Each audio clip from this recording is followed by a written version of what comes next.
Elephant Learns Some Manners, a Shona story.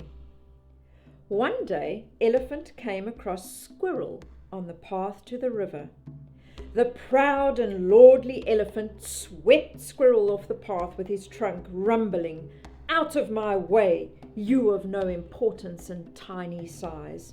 Squirrel was most offended, as he had every right to be.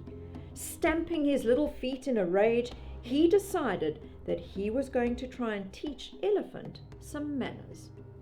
"Ho!" shouted Squirrel indignantly. "You may be very tall, and you may be very proud, and I bet you think you're the greatest animal on earth, but you're much mistaken." Elephant looked round in surprise. "I am not mistaken, Squirrel," he rumbled. "I am the greatest, and everyone knows it." "Let me tell you something, Elephant," said Squirrel, chittering angrily and flicking his tail. "I may be small, but I can eat 10 times as much as you. I challenge you to an eating contest, and I bet you that I, Squirrel, can eat more palm nuts and for a longer time than you, high and mighty Elephant." Elephant roared with laughter. He was so amused, in fact, that he accepted the tiny creature's challenge. Besides, he was rather fond of palm nuts. So both animals collected a huge pile of palm nuts and agreed to start the contest the very next morning at first light.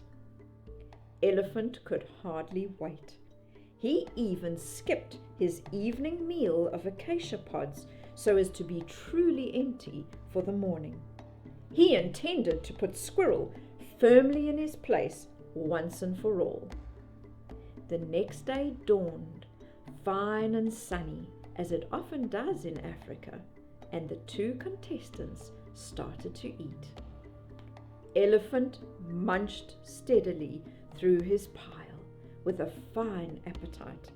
Squirrel, nibbling away furiously, was soon full to bursting.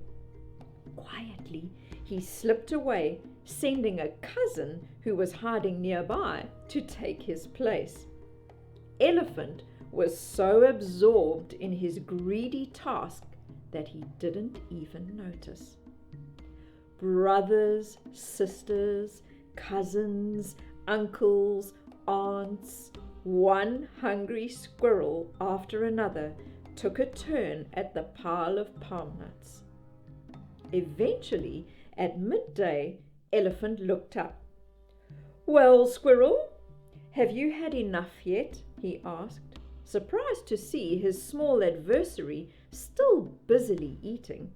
Not only was he still eating, but his pile of palm nuts was disappearing almost as fast as Elephant's own.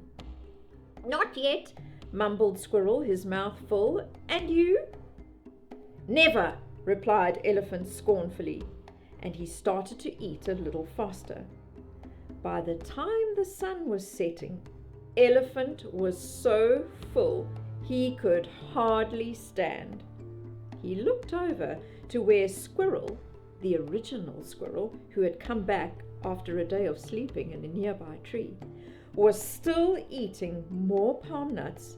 Elephant groaned.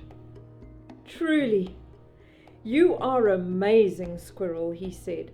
"I cannot go on, and I'm forced to admit that you have won the contest." And he lifted his trunk in salute. Squirrel, hopping with delight, thanked Elephant and told him not to be so proud in the future. And from that day to this, Elephant has always shown great respect for Squirrel. That little squirrel may be small, but he sure is clever.